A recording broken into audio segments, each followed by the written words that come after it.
This podcast is scheduled for one fall. Whoa, who let you out of the basement? Let me do this. This podcast is scheduled for one fall, and I'm still not reading any of this other crap you wrote, so just click your buttons and start the show. Hello, people. Thank you for joining us on today's show. As always, I'm Matt, and my co-host, Bats, he's MIA, so joining me today, filling in for the co-host, we have none other than the voice of Excite Wrestling, Michael Robertson. How's it going today, Mike? It's going pretty good, Matt. Thanks for having me here. Thank you for filling the shoes of such a great co-host. Well, I mean, the money offer was pretty big, so I couldn't miss up on that. Well, you know, paid gig and all. Our Patreon account and our four supporters. Thank you, though, our four supporters. I love you. And today, we have the opportunity to sit down with Johnny Moran. Johnny, thank you for coming on the show. We appreciate you coming on the Gimmick Table. Oh, well, thanks for having me, guys. Yeah, anytime. And before we begin, we have had your friend Trajan Horn on the show before, and he did mention how, for a brief moment, you guys were a couple. And I was going to say you're going to talk about my 5-minute relationship. I have to, and I wanted to say all I wanted to say, because that episode was really about coming full circle. So I guess this is really the best way to come full circle. But really, all I wanted to say is, things have ended, and here at the Gimmick Table, we don't take sides. We just hope everybody's happy and things are amicable. But everybody's happy in our divorce. Good. I hope the kids are well. I hope things are settled, Yeah. I mean, he doesn't live here anymore. I started dating Christina Marie. I just moved back to women. I couldn't help myself. Well, after him, I mean, how could you deal with any other men? Yeah, you can't go to another guy after him. At least you gave it a shot. I heard him, like, if you ever go out with Trajan or hang out with Trajan, it's like he babbles. So sometimes, like, I jet out of his conversations and, like, I'm in my own little world. And I just so happened, I was talking to Kit Raff, and I just so happened to hear him out of the corner of my ear, like, literally say, "Oh, I just got engaged, and we're celebrating tonight." And then he, like, grabbed my hand, and I'm like, I guess I'm doing this. And I, like, turned around, and I was like, "Hey, guys." And then he, like, kissed me on the cheek, and I'm like, "Oh, this is happening. This is so happening. I can't break away now." And I just, like, went full bore into it. I guess you could say you went all in. Yeah, completely all in. But seriously, how are you doing this evening? I'm doing pretty good. How about you guys? Not too bad. Worked, get to come home, get to sit down, do a podcast. I can't complain. Yeah, I literally just got home from the gym. Like, Christina's in the shower now. You might hear her in the background, so she might give a cameo. That's fine. This show has really no rules or boundaries. Oh, perfect. So let's get it started here. How did you get involved with professional wrestling? I actually, if you guys know Mike Mitchell, his name is Mike Mitchell. He was one of my original tag partners. Him and I, like, were childhood friends, and one day I was Googling, like, wrestling schools, and I saw the Wild Samoans, which was, like, in Allentown, which would be, like, an hour away from me because I live in Scranton. And that was the first school that came up, but then there was a second school instead of school in Scranton, and it was called Backbreakers Training Center. And I literally, like, messaged him. I'm like, "There's no way this is real." And I'm like, it says it's, like, I bought my car, like, literally right across the street. So I'm like, it says it's, like, right across from the car dealership where I bought my car. And he was like, "I don't think there's a wrestling school." I'm like, "You want to go check it out?" I was like, "Let's just go see whatever it is." And, like, they literally had times on it. I think there was, like, Tuesday, Thursday, and then Sunday or something like that. So we went down, I want to say it was the Tuesday, and it was, like, 7 to 9 or whatever the training was. But even then, like, we didn't believe it was real because it was behind a, like, beauty parlor. So, like, you would walk through the beauty parlor, and there'd be a wrestling ring behind it. So we parked in the parking lot, and we're like, there's a beauty parlor. Like, there's no sign for wrestling anything. So we're like, Mike goes, "Well, we got to walk in. We got to walk in and just ask. Like, maybe there's someone that used to, like, run a place there or something, and they can give us the right direction. Maybe they move." And I'm like, all right. So then we went in, and there was no one in the beauty parlor, but we heard, like, slamming from, like, somebody slamming a ring. And I'm like, is this real? Like, are we in the Twilight Zone right now? So we walked through the beauty parlor, and then right through the beauty parlor was a ring, and the head trainer, Justin Glory, wasn't there that night. One of the original students from there, his name's Harzang, he's still out wrestling on the scene. He was there, and he said for us to come back next week because, like, Justin wasn't going to be there. I forget where Justin was. And then we ended up going to Backbreakers. We both graduated from there. I took some time off. I got a really good job and had to move. And then I came back. So Mike was already an Xer guy. So then when I moved back to the area, I finished up my training there. I got in another tag team, which was called the World Class Gentlemen with Blaze Daniels. And then I ended up teaming up with Mike and his partner, John Redbeard. He goes by JP. They were both named the Xer guys, and I was the third member of the Xer guys. And becoming an Xer guy, I had a lot of great opportunities. I worked for Big Time Wrestling multiple times. I'm actually working for them again August 11th. They'll be here in Scranton at the PNC baseball field.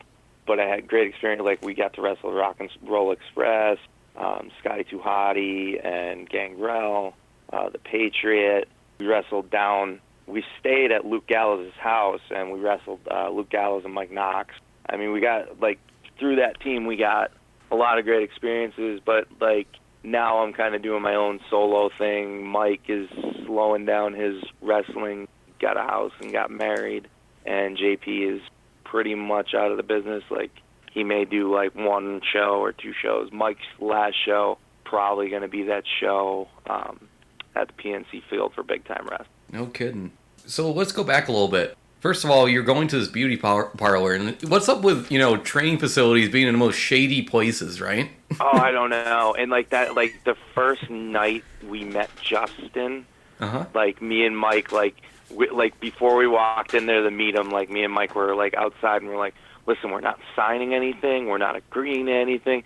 We both like left our wallets in the car. We're like, because like we were like, this is so shady. Like, it's behind a beauty parlor. Like, they're gonna try and just like take our money and like beat us up or something. So we're not bringing anything, we're not signing anything. And literally that first night, we're like, okay, well, we're gonna think about it. We literally left there. We're like, our answer was yes in our head, like, we're coming back here to train, but we so like played it off like, oh, I don't know, we're gonna see if we're gonna train here. We are looking at other facilities, other places. We both knew it's like 5 minutes from our house. We're gonna train there. Now I gotta ask, was the beauty salon fully operational?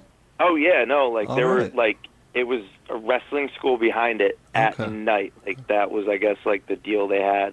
They still run it, and it's still behind a beauty parlor. So if you go to a Backbreakers Training Center show, like, you walk through that beauty parlor that I walked through to go train. I mean, it's much nicer now. He's like, Justin put a ton of money into it and renovated it, and it looks really good. Like, he has Jeff Jarrett there like once or twice a year now. Nice. Amazing. To come down and like help with the kids. I'm pretty sure they have a contract with Fight TV now too there also.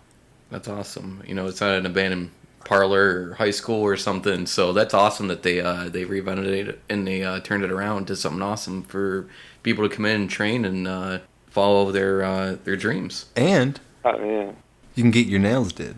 Oh yeah, that too. I mean, if you need a haircut before your match, like, right, that's perfect right there. Or if you long day and you want to get like a mani-pedi, treat yourself well. Mani-pedi, yeah, just flip over, come out. But before you start Googling the schools, I gotta know, like, what took you to that point where you actually wanted to pursue professional wrestling?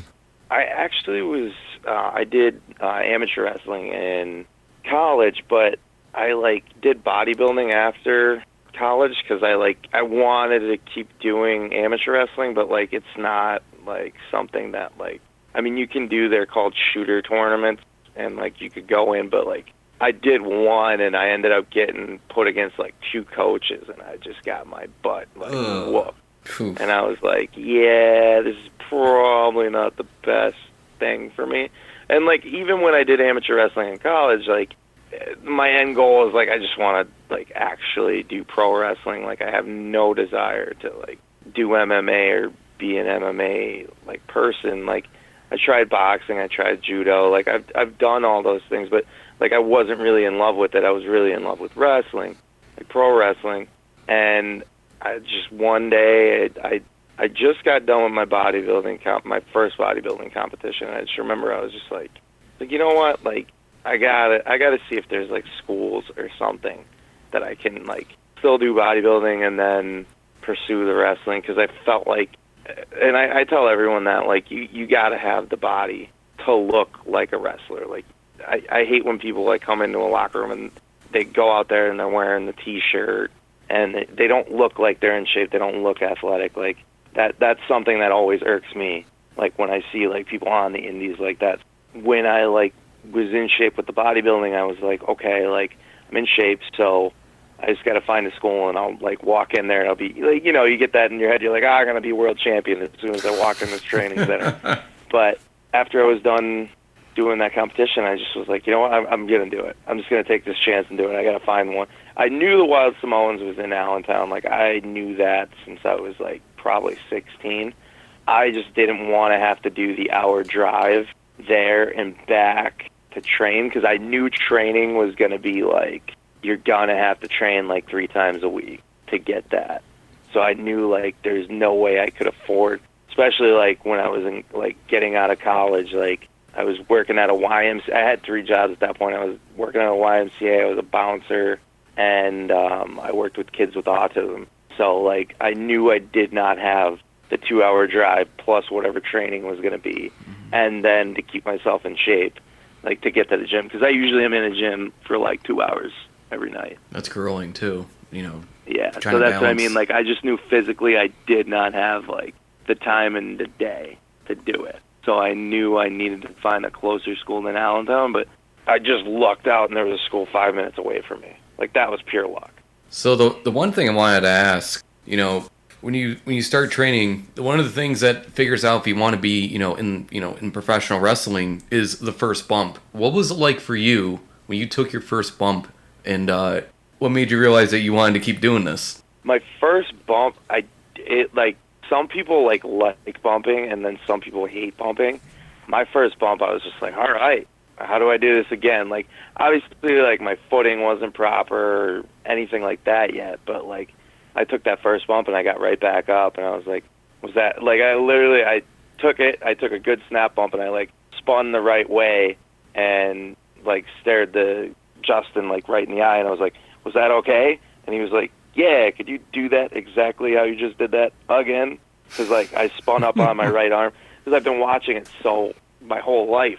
So, like, I just, from watching it so much, like, I knew to spin up on my right like that and right up, like, look him in the eye. And he's like, yeah, just do that again. And then I did it again. And then, like, obviously, like, once I kept progressing, like, then, like, chain wrestling came in and, like, running the ropes and all that. And, like, all the different bumps you have to learn how to take. So my first bump wasn't bad. You know, there's things everybody struggles on during training, like, just like getting over like fears of like flipping over your head. The no hands bump, like I really didn't have many problems with any of my bumps. Me, it was more like footwork, and like that was things I had to work on a little harder than most, that I would get like a little upset with myself at. So how did you work on the footwork? How did you develop that so you were able to kind of get over what was holding you back? Just over time, like listening, and then like I would always, at that time, we had John Redbeard coming down, also training us, and his name was Gus Harlacher. He was down training us too, and he was one of the WXW guys from the Samoans, so he would always be on me about my footwork, because he was just like, listen, you got the body, you got the size for this, like, you really got to work on your footwork. And like he would break down like step by step, like, what I was doing wrong with my footwork. He was like, you're taking 4 steps when you should be taking 2, like, and I would just listen to him. And then like I've played sports my whole life, so like if you tell me what I'm doing wrong and like break it down to me, like I could figure it out, and then I figure out, and then like I will literally stop myself from doing it. So it was just something over time. I just know that like footwork was like one of my things that I always, because like they always say when like you go for your tryouts and stuff, they don't even really watch like your upper body. They're looking at your footwork. So I always wanted my footwork to be perfect. So I nitpicked it more than anyone probably nitpicked their footwork. And I just kept constantly having other people like nitpick my footwork. That's really what you got to do. I mean, with most anything, whether it's in the ring or just, something that you're trying to develop at, you kind of got to just do it over and over and over again, where it can be frustrating, but if you don't do it, you're never going to get it. Yeah, I mean, I used to watch, like I would have people, like, film me doing something that, like, he was saying, like, oh, you're taking 4 steps when you should be taking 2. Like, I would have somebody film me taking the 4 steps, and then I'd figure it out to when I got it to a 2-step, and then, like, I would break it down. I still am. I'm just anal about everything I do. Like, I'll come back from a match that most people will be like, oh, that was really good, and I'll just be like, yeah, but I screwed this and this up. And it'll be just something so minor, like, even, like, I don't know, like, I didn't work someone in the crowd enough. Like, I'm really anal about everything. Like, it's still in my head, like, I've never had, like, a great match. That's just, like, something I keep. But there has to be a match where it's kind of clicked for you and the way the match flowed. Yeah, if they just uploaded it, I don't know if you guys have a subscription to Powerbomb TV, but it was me and Hollow Wicked at Excellence for the Excellence Heavyweight title. Like, we both came back from that match, and, like, he looked me in the eye, and he was just like, I don't have anything for you. He was like, that was perfect. And, like, everything, like, just our timing and everything was just, and that was the first time I ever worked him, and I never had that, like, just instant, like, good match with somebody on the first time. It's really hard to do. I've only had it with, like, a few other people, like Dylan Black, Blackstrom now. Like, we always have good matches against each other. John West, we constantly have good matches together. But, like, me and John West will, like, screw something up, and no one else will know it except for me and John West. And we'll get in the back and be like, oh, we messed up that one spot. And then, like, everybody else will be, oh, that was great. That match was great. But, like, that Hollow Wicked match was probably my favorite match that I've ever had. And that if I had to, like, recommend a match for you to watch of mine, it would be that match. Do you have a go-to person that you look for, like, advice, or, like, who influences you to do better in the ring? I have a few people I always, like, send my matches to. Ilya Baratz, Mick Drake, Rory Gulak. I send my stuff to. My old tag partner, Mike Mitchell. I'll always send them my matches. John West, like, always watches my matches, and I always watch John West's matches.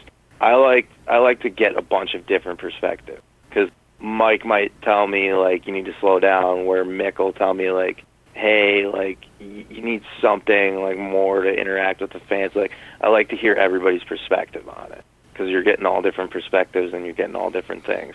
And if they all hit on one thing, you know you should definitely get rid of whatever that one thing is that everybody hit on. Or, like, you need to fix that one thing that everybody, like, said, hey, that really sucked, or that was really good.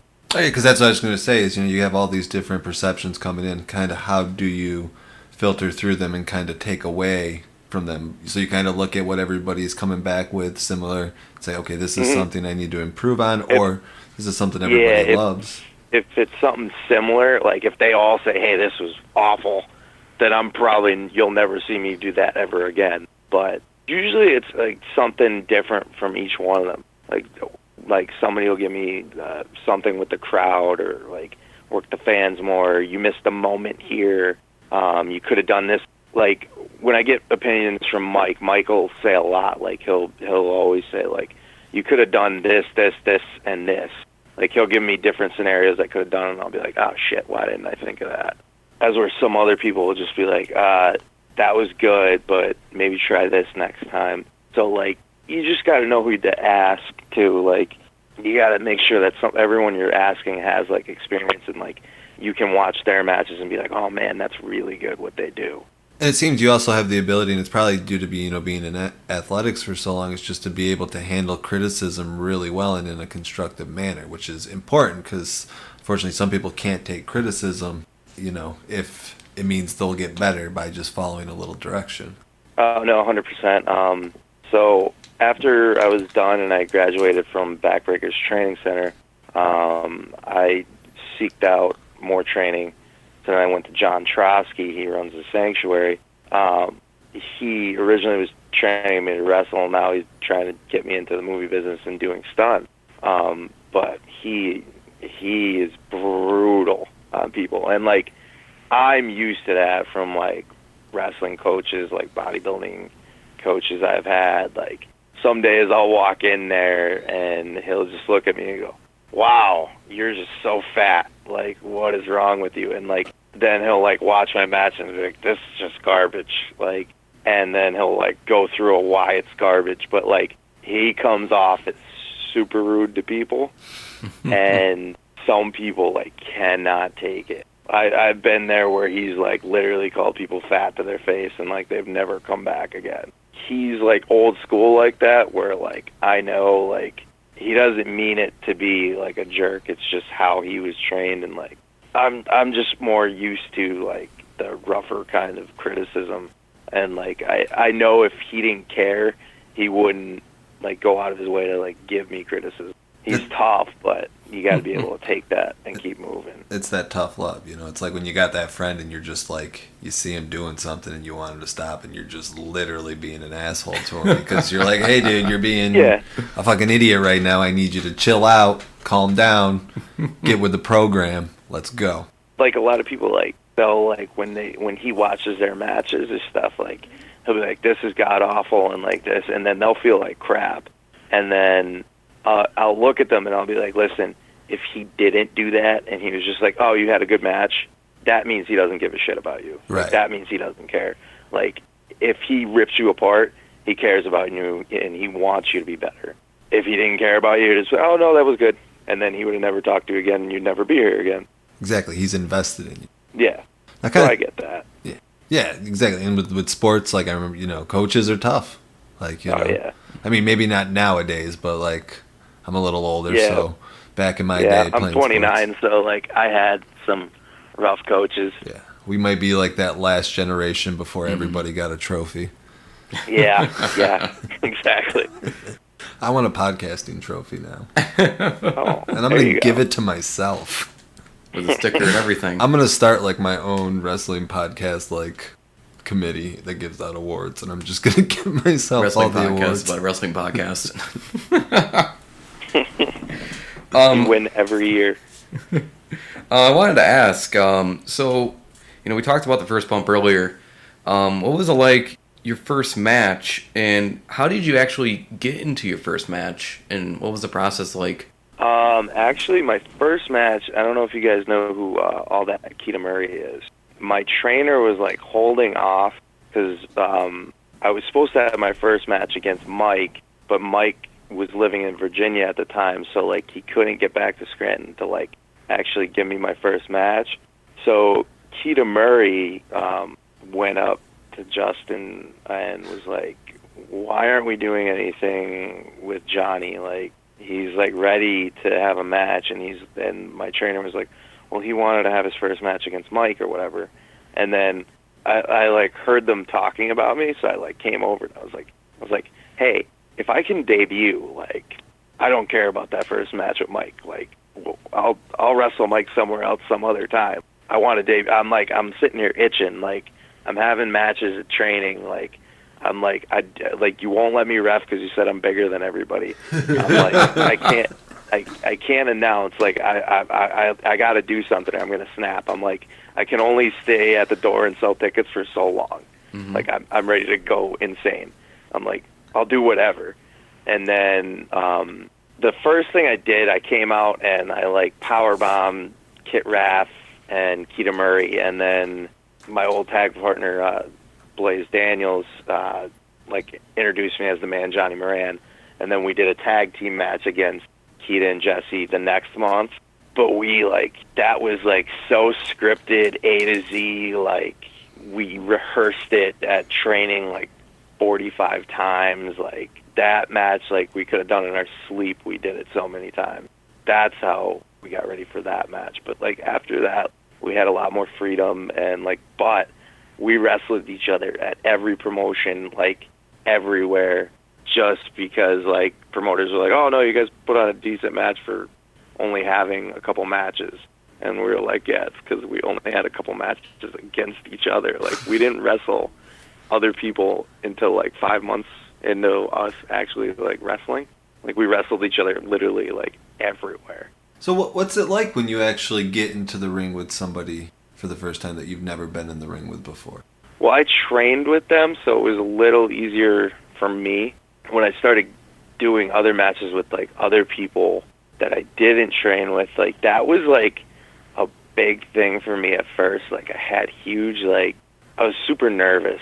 And, like, you could tell, like, if you watch, like, old matches of mine, like, that I was, like, nervous, like, with people I didn't know and I wasn't comfortable with. It's a lot different for me now. Like, I kind of, like, just, like, go in there and, like, I could talk to somebody, I could tell if I can trust them or not.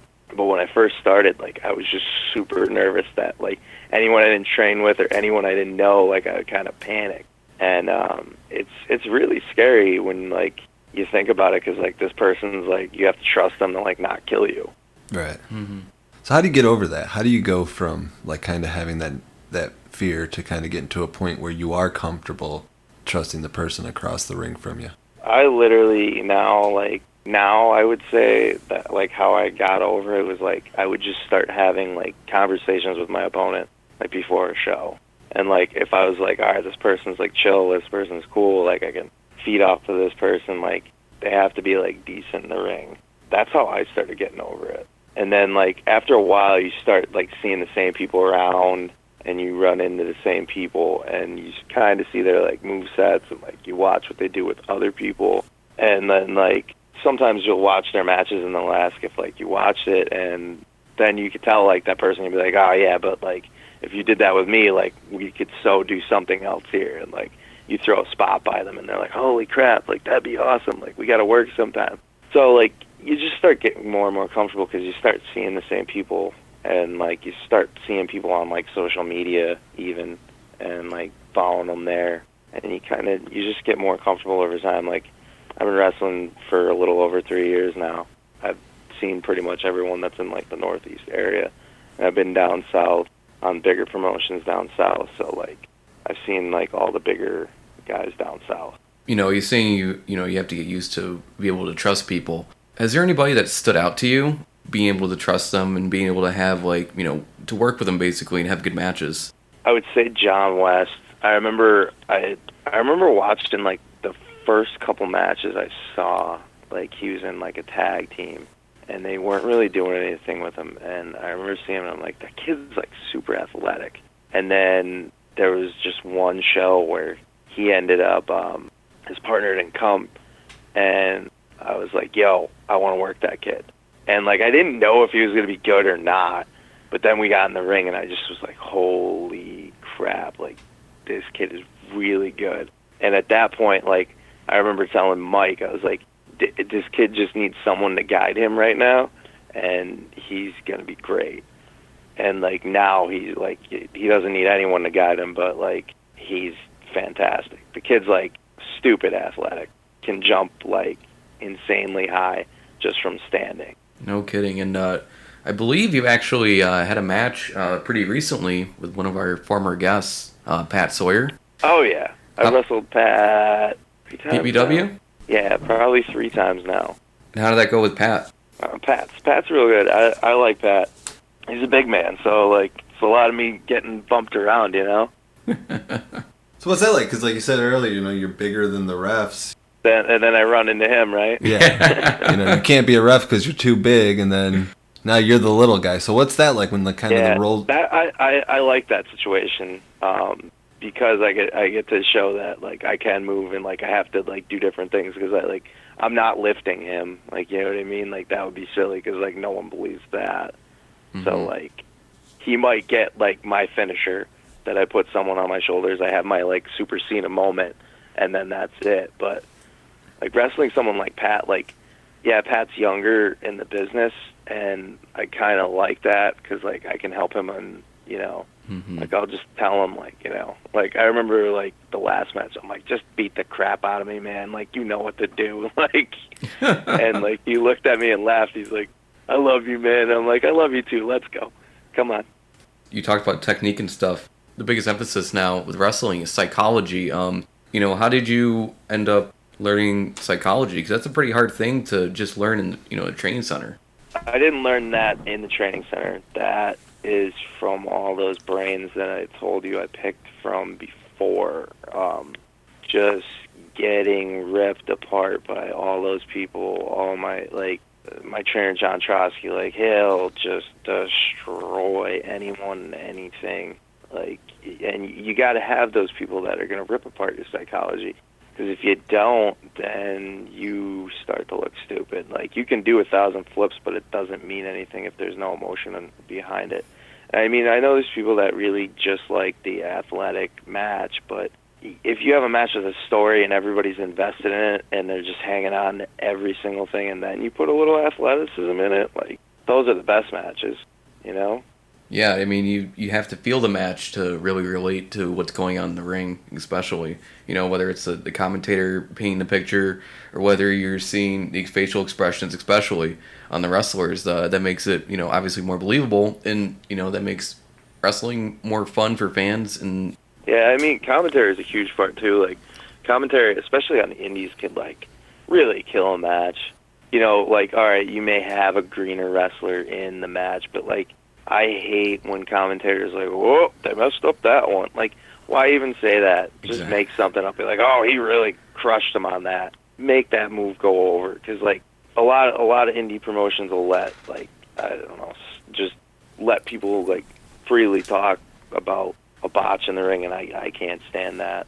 And I can solve that problem. Every indie promotion needs Michael Robertson. He is the magical voice of Excite Wrestling. Oh. Like, I mean, this guy can sell it. Yeah. See, I solve problems, too. It's great. Well, there you go. Get thrown with Kevin Kelly in your third-time commentary. Yeah, you did well. We talked about that psychology. You know, I know how you work. It's clearly you're a grinder at everything that you do, so I can see how you've improved your in-ring ability. But how did you come up with the moniker The Man, and who is The Man? The Man was all, so when I was, like, younger, I used to call myself Johnny the Kid Moran, which was basically stolen off of, I was a huge Emilio Estevez Young Guns fan, so that I stole that straight off of Billy the Kid. And then when I started to do, like, pro wrestling, I was like, well, I can't be the Kid because I don't look like a kid. And I was like, how about The Man? And then, like, I just started to get super into it. Like, when I'm a heel, I'm more of like, you know, I'm a cocky, the businessman, like, I got it all together, like that. But then, like, when I'm that baby face, then I'm just like the common man, like, you know, like a Dusty Rhodes, like, white meat baby face type. And, like, when I first started, I was heel a lot places, so I was just used to, like, now you'll see me do, like, my heel thing, and I'll be like, wow, you're such a good heel. And I'm like, yeah, because I had to be a heel when I was, like, first starting out, because I was, like, the in-shape muscle for, like, most of my team that I was on. And now when I get to be a baby face, like, that was more of a challenge for me, because, like, I was just so comfortable being a heel. And now it's weird, because, like, now I'm, like, baby face a lot of places, but then, like, every once in a while they'll bring me in and they'll be like, oh, could you be a heel? And I'm like, yeah, and then, like, do that side. Now, do you have a preference, or do you just kind of, after a while, you kind of just like to switch it up and get to do something new since you do one so much? I wouldn't say I have. I honestly, it's weird because a lot of people say they much prefer to be a heel, but I really like being the baby face. Like, I like doing that shine, and then I love fighting up from underneath. That's why I like fighting someone like Pat, like, where he just beats the crap out of me, and I'm just coming up, and I'm coming up, and I'm coming up, and then I get that huge bump and feed or wherever we go into to get into that finish. But I'd much prefer to be a baby face, where, like, most people, like, would rather be the heel because they're in control of the match. It's easier to get everybody to hate you than it is to like you. Yeah, I like that little bit of a challenge to see if, like, I can hook these people in. I live for when people, like, chant, he's the man, he's the man. Like, that gets me, like, going. So how do you do it? How do you get the fans to kind of resonate with you when you are a babyface? Watch a lot of Shawn Michaels. He's like, and it's more like later in his career, like, he's got like that open arms, like, you'll see, like, those big cells that he does, and, like, he's using his hands a lot. Mm-hmm. And I'm not watching for, like, Shawn Michaels' move or anything. Like, I'm watching, like, when he's taking heat, like, what he does to, like, sell, to get people to, like, invest in him. Like, and that's what I always say, like, why did I give a crap about him when I was a kid? And, like, why did I care about watching, like, Bret Hart? Like, I'll watch them, and I'll watch them, like, take heat more than anything. And then that's what I would study for, like, babyface-wise. And then heel, I like to watch, like, when I'm, like, a heel, I like to watch, like, Stone Cold Steve Austin, like, 2001 when he was, like, the leader of the Alliance. Like, he just is, like, such a jerk, and then he's kind of, like, smiling the whole time he's out there. But then there's, like, a switch that hits, and you can see that he just gets to a nasty human being. Like, I love that. Yeah, it's, like, really amazing when, you know, people who are usually, you know, a face, and they turn to a heel, or they do something the opposite. You know, you begin to appreciate and look at, you know, how they use their hands, their facial expressions, how they pull the crowd in. And it's really, you know, just trying to tell the fans, hey, this is making the bigger picture. Yeah, exactly. That's what a lot of people, like, don't do is, like, watch those little things. And, like, that's something I picked up from my partner, Mike Mitchell. Like, he was the one that was like, you can't watch all these, like, big moves because, like, anybody can do big moves. He's like, watch people, like, sell.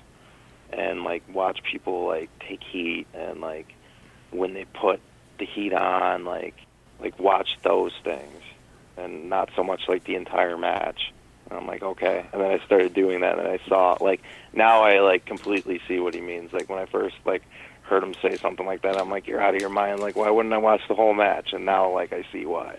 Kevin Kelly did a seminar with us, and he talked about how, you know, people come in and, you know, buying tickets and wanting to be at the show they're going to, they're coming in wanting to believe. And, you know, if you don't put those extra efforts in and, like, the extra movements and really emphasize what you're trying to do out there, you know, it doesn't do well for the product. Oh, no, 100%, I agree. I was watching Dominion. The one thing I just want to note, just talking about the small nuances, is one thing that I loved from the main event was just Okada's facial expressions throughout the entire match. Just the way that, like, he grits his teeth and looks like he's in so much agony and so exhausted. You believe that he's in a war. Oh, yeah. No, exactly. Like, that's it. And that's what people go there for. This is their escape from reality. Mm-hmm. And, you know, like, even Chris Jericho adapts to every single thing, re-innovates himself just by body movement, facial expression, and, you know, creating a different character for everybody to look at. Yeah, that makeup was pretty sick. Yeah, I was appreciating the homage to Clockwork Orange. I was like, all right, you are. It's just, it's amazing to see what he can still do and what he can still come up with just from an intellectual perspective of the business, the psychology. Oh, yeah, 100%. So, what some of the best opportunities you've ran into, you know, especially with, you know, things like social media and streaming platforms? Have you had any opportunities that basically highlight, you know, your wrestling career? Just recently, like, the whole, like, Ant-Man thing. I don't know if you guys follow me at Excellence Pro Wrestling, but they're at Excellence, like, they do birthday parties. And somehow me and Green Ant got in a picture together because I think there was, like, 4 baby faces on that show, and, like, we had, like, this run-in thing. And it wasn't like we planned it, but we just happened to stand next to each other, and someone happened to take a picture. And Excellence Pro Wrestling put up this photo, and I forget what the caption was. It was like, "Look at this motley crew," or something like that, or something like that, something to that effect. Like, look at these two, and then, like, this one fan that, like, constantly goes to Excellence put the, like, Ant-Man graphic up, and then someone else put another Ant-Man graphic, and then, like, there was about, like, 20 or 30, like, just Ant-Man graphics. And then, like, I messaged him, and I'm like, yo. And he's like, yo, what is going on with this Ant-Man thing? And I'm like, I don't know, but I think we should do it. And then he's like, do you think, like, Excellence will let us? And I'm like, yeah. So then, like, I messaged the owner of Excellence Pro Wrestling, and I'm like, hey, this is blowing up on Twitter. Can we, like, do this? Can we be a tag team here? Like, let's just see what happens. And then, like, it just was huge. Like we didn't do anything Saturday night. Like, all we did was walk out, and the whole place was chanting Ant-Man, like, Ant-Man, Ant-Man. And, like, we didn't even, like, our opponents didn't even come out yet. Like, it was just insane. Like, that all stemmed from social media. Like, it was just an accident that actually turned into something. And I mean, we have T-shirt stickers now. Like, it was all ready for Saturday, but like our first like big appearance was Saturday, and we did it, and like it was just insane that like it caught on like that. But like that place, like Excellence Pro Wrestling, like I can't put over enough. Like, you have to go out there and see a show. Like, that whole like atmosphere there is just insane. Like, it's just a big giant like family atmosphere, and like every one of their fans like there like are so connected with the product. Like, they believe in like all the wrestlers. Like, even the heels, like they still like love the heels, and like it's just a crazy experience there. Like, they still boo the heels and like they cheer the baby faces, but like they're connected to every single character, and like they care about every single character. Like, even if you're a heel there, like they care that you're a bad guy there, and like they care even more about all their baby faces there. Like, it's just a hot crowd. Like, that crowd is like, I literally do things there that I don't normally do on other promotions, just because the crowd gives me the energy to like do something silly. You know what I'm saying? That's probably like one of the best feelings, is like, you know, people reacting to what you're doing in the ring, and for that brief moment you're suspending, you know, their belief, and you know, you look back at it and you hear the crowd, and it's like, yeah, you know what, I feel like I've done something like amazing. Yeah, exactly. And that was just something that like was an off chance of happening, and I was just like, it was just like mind blowing. Like, when we were standing in the ring, because I looked over at him like, we didn't even do anything yet, and they're already going nuts. And he goes, I know, isn't this great? And he's like, God bless the photographer that took that photo of us by accident. I'm like, I know. But you gotta, you know, that's one of those things where, you know, dumb luck, and you gotta take full advantage of the opportunity when it's there. You can't let something like that pass by, because then it just becomes a what if. Yeah, exactly. Now, what keeps you motivated? What keeps you going, kind of seeking out opportunities, going out there week in, week out, training, going to the gym, working a full-time job, and then traveling? I mean, the end goal, I feel like, is for anyone is to make it to the WWE. I mean, that's where, like, I mean, if you ask anybody, I feel like they're going to say they want to make it there, or at least to, like, New Japan or Impact or Ring of Honor now.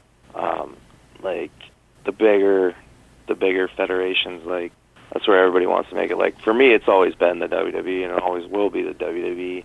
Like, I've had tryouts in the past, and hopefully that's where I end up. Like, that's where I'm pushing to go. I mean, you just try and get that social media following up, and you got to keep your body right. Because I mean, look at everyone on that roster now. Like, everybody's ripped up. Like, not anybody's like really big anymore. They're ripped up.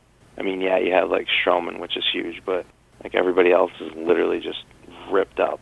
So like that's what keeps my head locked on. Yeah, real quick, you mentioned you had a tryout. What was your first one like, and going in, and what was your impression, and what was the experience like, you know, getting that tryout and maybe hearing a few words from, you know, the trainers there?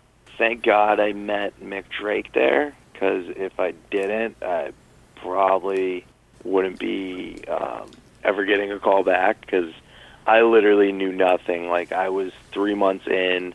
My trainer sent my my pictures and everything to WWE, and they just so happened they were in my area, picked me up, and I lucked out and got a tryout. But I remember walking into where like the extra talent like hung out and stuff, and this guy walks in. He's 6'3", ponytail, dressed nice, and he goes, hi, my name's Mick Drake. And I'm like, hi, my name's Johnny Moran. And then he's like Johnny Moran, that sounds familiar. And then I was like, and then he just started talking a little bit, and then he talked about like a Bill DeMott camp, and I'm like, hey, was that Bill DeMott camp in Virginia? And he's like, yeah. And I'm like, my partner Mike Mitchell was there. And oh, no kidding. Like, oh, you know Mike Mitchell? And I'm like, yeah, I know Mike Mitchell. He's like, I literally hung out with him this whole past week. I'm like, awesome. I was like, I don't know what to do here. I'm like, this is my first tryout. And then he literally was like, just stay with me and you'll be fine. And I literally like followed him around like a little puppy dog that day, and like he like helped me out. He told me like where not to go and what not to do, and like who not to like just bother. And to bring everything full circle, because I love doing this, we are actually scheduled to interview him next week. Oh, that's awesome. Yeah, see? Everything Surprise. is just like, it all just loops together. We've been trying for a while. He's a busy man, so we've been looking forward to this. Yeah, Mick has an insane schedule. I'm going to ask him to be our lawyer. We're in some deep 100%. water. Anytime, like, I have any kind of, like, if somebody tries to rip me off on my gear, T-shirts, anything like that, he's the first guy I call, and I'm, like, screenshotting him the messages. I'm like, look at this. And he's like, just say this, this, and this. And I'm like, oh, okay. Yeah, see? We need a lawyer on this show. We played Pat Benatar last week. And did it get booted?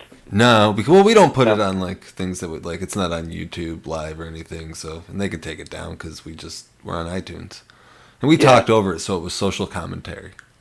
Oh, okay. Perfect. Okay. Yeah, how we would remake the whole video. So, but if I get a cease and desist letter by by the time the interview's scheduled, I might need some advice.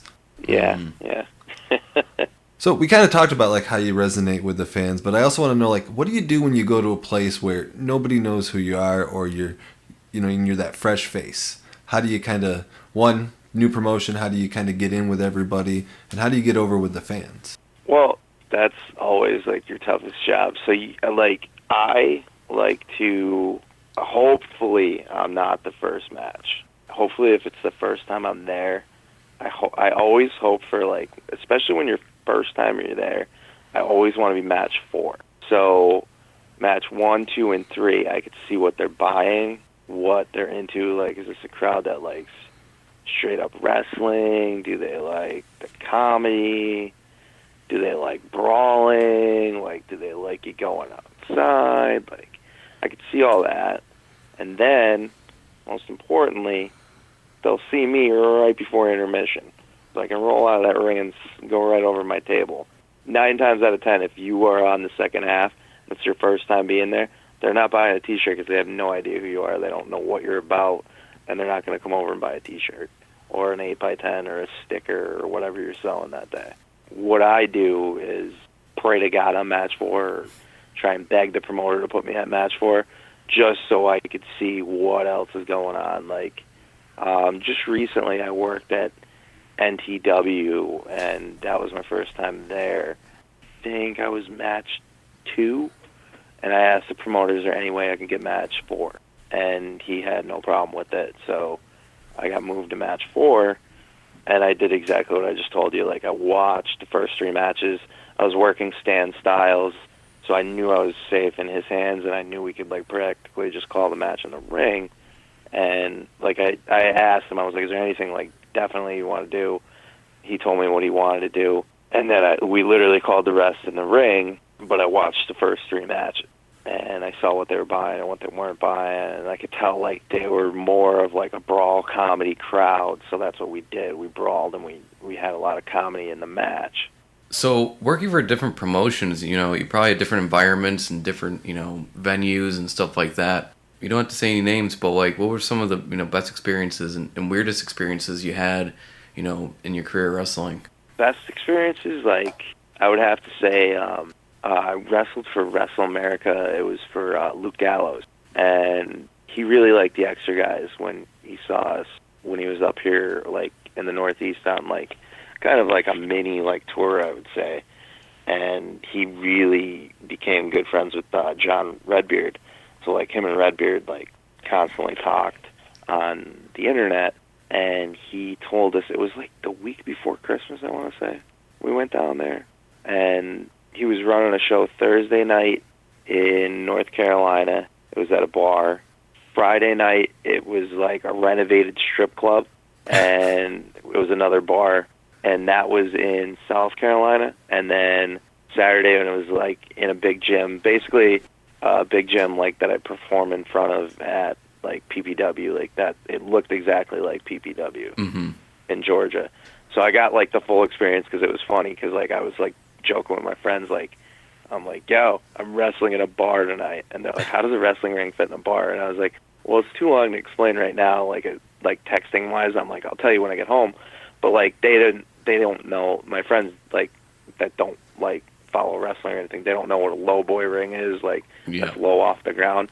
So I'm like, they basically had a low boy, so then I had to explain, a low boy to them. And what's crazy, in that bar in North Carolina, Cedric Alexander wrestled Chase Owens. Okay. And I remember, like, being backstage. I had no idea who Cedric Alexander was, and because I wasn't a huge ROH follower at that time. And I just remember going up to him and being like, dude, your match is insane. And he was like, He's like, we wrestled each other at ROH before. And then, like, I had that huge, like, foot in my mouth moment, because I was like, oh, shit, it's on ROH. Like, I'm like, do I feel like an idiot?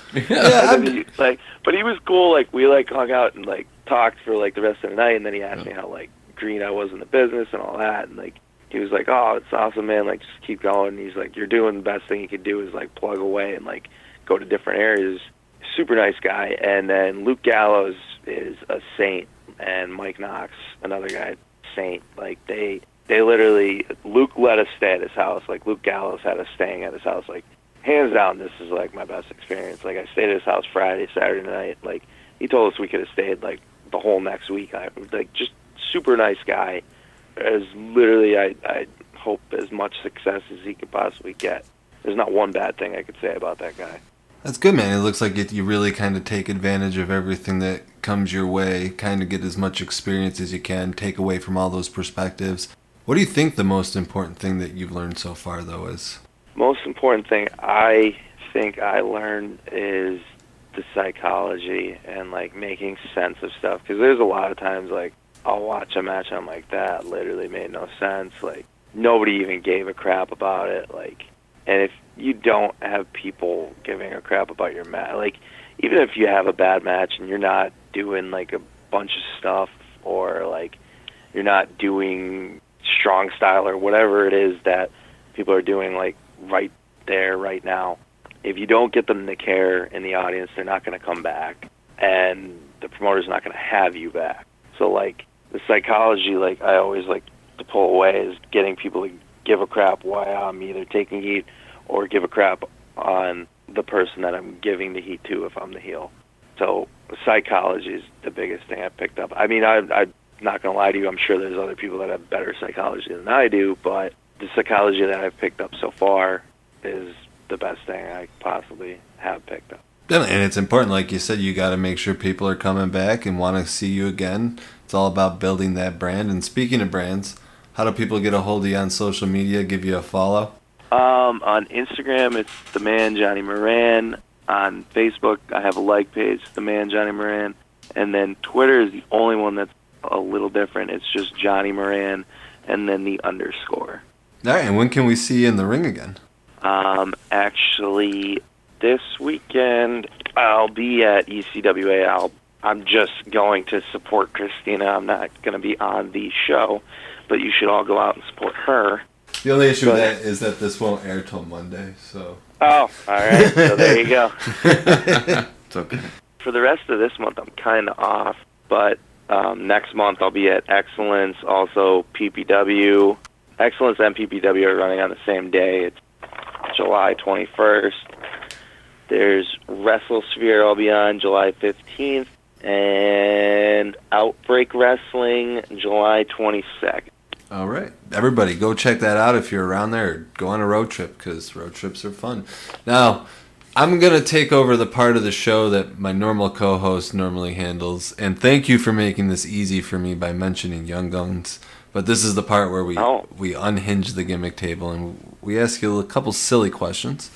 Okay. So we're going to do, who of your friends is your crew from the Young Guns? You're obviously going to be Billy. Man. So who's your start off first? You're going to be Billy Gunn, so who's your Doc Skurlock? That's Mike Mitchell, because he always says he wants to get out of wrestling, but he, like, just hangs out. And he like, constantly is like, oh, I'm done with this crap. Like, this is bull crap. And then, like, he'll go out and have, like, this awesome match, and he'll be like, yeah, it was crap, I'm done. And then he'll come back next week and still have an amazing match and just say how he's going to be done, but he never really leaves. And that's what happens to Doc until he dies. Yep. So I could see that happening to Mike. I got to go back and watch this movie because I think it's been at least a decade since I've seen it. And I'm a huge Emilio Estevez fan, so... Yeah, you got to watch Young Guns, too. It's like only an hour and a half, and it's just got everything. Now, Chavez?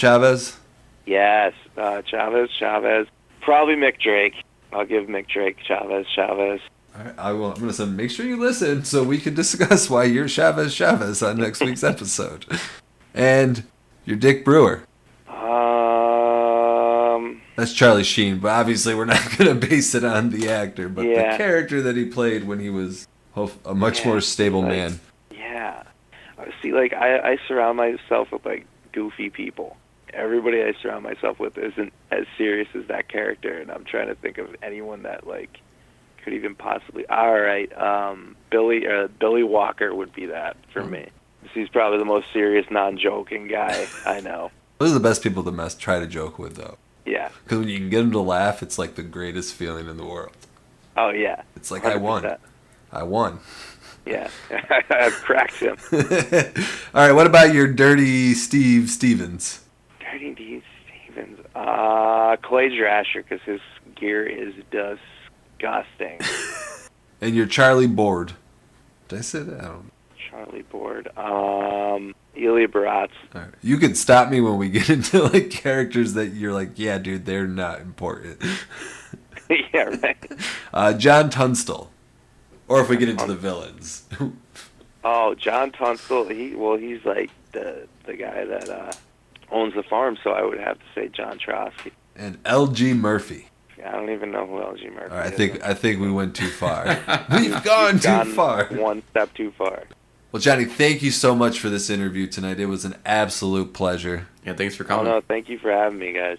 And definitely, everybody listening, make sure you check them out. We'll definitely do anything we can help you on social media. Feel free to tag us and everything and anything. We don't mind giving it a retweet or a share. All right, thank you. You're welcome. Have a good one. Take care. You too. All right, everybody. That's the show. Thank you for listening. Thank you for supporting us. Thank you once again to Johnny Moran for joining us. That was a really fun interview. Mike. Hey. You made it on the Gimmick Table. I did. Invited this time. Not kicking down doors or interrupting, commercials. We're going to get droves of listeners saying it's time for Bats to go. We got to replace them. Listen, if people on Twitter want me to come back, I'd be more than happy to. But only if they tell me. You got to tell the Gimmick Table you want me back. And how do they get a hold of the Gimmick Table, Mike?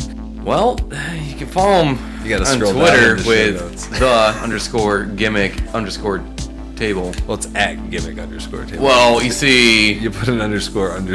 Well, you know why? Because I can never find you guys, and I have to go back and actually search for you on Twitter. Seriously, you and can actually just find you. On any social media platform, you can literally type in the Gimmick Table, and you will find us.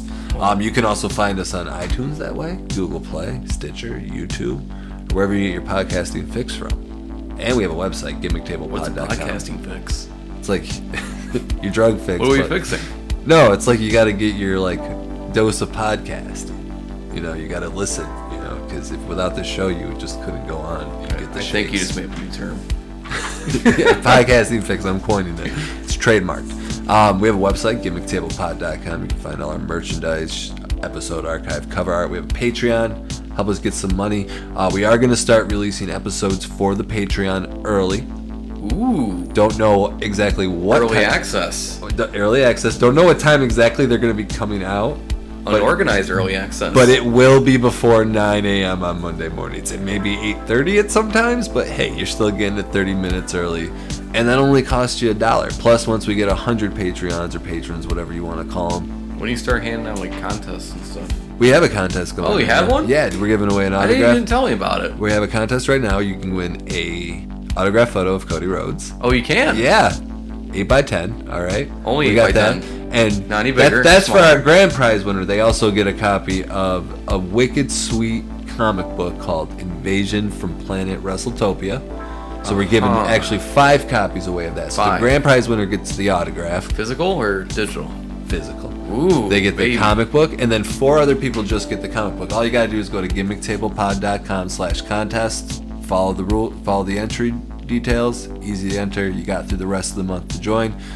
We stream on Twitch. No, you don't. Oh. Only the worst gamers do. World's Worst Gamers. We are the world's worst gamers. I had 3 kills in Fortnite the other night. The only time I've ever had 3 kills in a game of Fortnite. Who plays Fortnite? Yeah, it's terrible. I hate it. Everyone does, but they play it anyways. Yeah, we do. But I'm sure you play a variety of different Battle Royale games. Oh, H1Z1. That game is awesome. Even though it's been on PC for... Yeah. It's still technically a beta on PS4. It's okay. But that's it for the show, guys. Thank you once again for listening. I did forget our friends, though, real quick, at the Podcasting World Order, so let's run by them. The Brocast, the WNA podcast. Matthew, this is what happens when you don't have notes. You also had the... Oh, wait, we do have notes. They're down here. Boar Meets World, the Brocast, Mark Spot podcast, WNA podcast, Wretched Wrestling podcast. A lot harder of an outro than I thought. No, I mean, well, I don't know what I'm doing, dude. Like, you just show up to the gimmick table because I don't have any... I'm like a last-minute replacement. I don't know what I'm doing. You give me all this paperwork, you expect me to go through it. Well, can't really be a last-minute replacement when I got last-minute notice.